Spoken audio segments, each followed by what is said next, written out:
We are on Avot Perak Aleph Mishnah Yud Aleph, 11th Mishnah, in the first chapter of Masechet Avot. A very interesting, strange Mishnah, sort of like a code. Avtalion Omer. Avtalion was the second in the pair of Shemayan of Avtalion. Remember Ger Tzedek, a convert. So he said the following: Chachamim, sages, Yizaru b'dibrechem. Be very careful with your words. Shema tachuvu chavad galut. Perhaps you will be obliged to be exiled. And you will be exiled to the place of bad waters. And the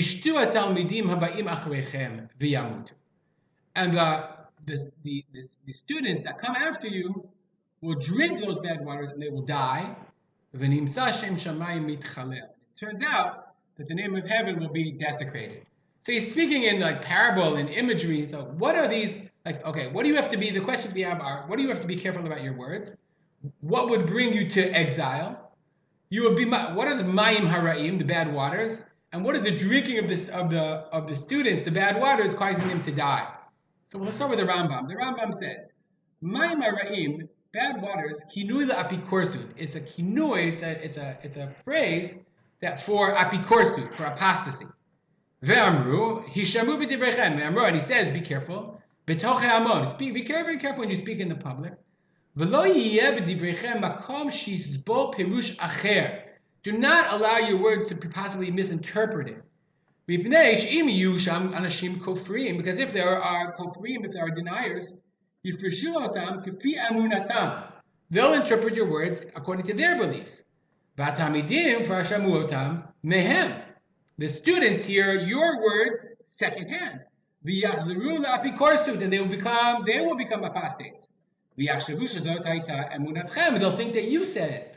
And that will cause the desecration of God's name. Like we said, it's exactly what happened to Antignos and Tzadok and Baitos. Now it's interesting, why in the world, this is a few generations, why would Avtalion be warning about Tzadok and Baitos? But the Rambam takes it back and says, it's going back, he's referring to a bunch of generations before. That's the Rambam's interpretation. Okay, so be careful. Maybe your chovat galut, he doesn't address why would that cause galut.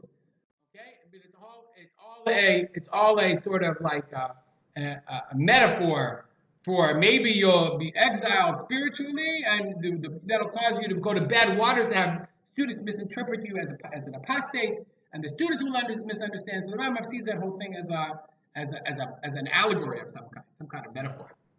Let's look at the Bartanura. Okay, be careful.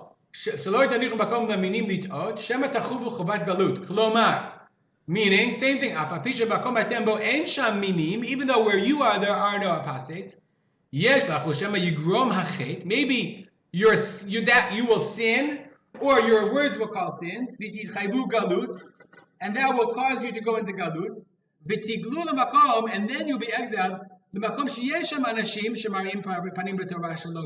then you'll be in this place where there are people that are misinterpreting the Torah against halacha. So, and that's a meaning, that's the mayim harim. These are the bad waters. So maybe that's what he says. Be careful about your words, because if people don't understand you properly, they will sin. And that will cause you to go to galut. And then when you're in galut, then you'll be in a place that's not just a place of Torah, but it's a makom of ma'imari, people who intentionally misinterpret the Torah, and they're going to misinterpret your words, etc., etc., and that'll cause chilul. That will cause chilul Hashem. Just look at the Avot of Rabbi Natan. It doesn't really go into very deeply. Maybe the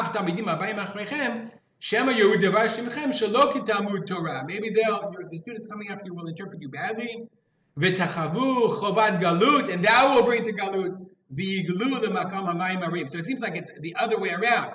The Talmidim that will teach after you, if they're not careful, okay, that chavu galut, iglu makam ha'im, it's going to cause galut, and that will cause galut, etc., etc. Ezu makam ha'im. What is ma'im ha'im?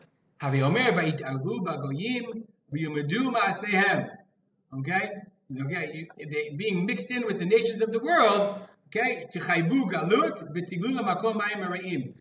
In a Jewish culture, in a Torah culture, that's Mayim Tovim. Once you're in a non-Torah culture or non-Jewish culture, that's Mayim Ra'im, which will cause, ultimately, Chilul Shem Shemayim. All right, we'll stop here. Dedicate our learning to memory of my father, Rav Simcha ben Yitzchak Kalman. Have a good day.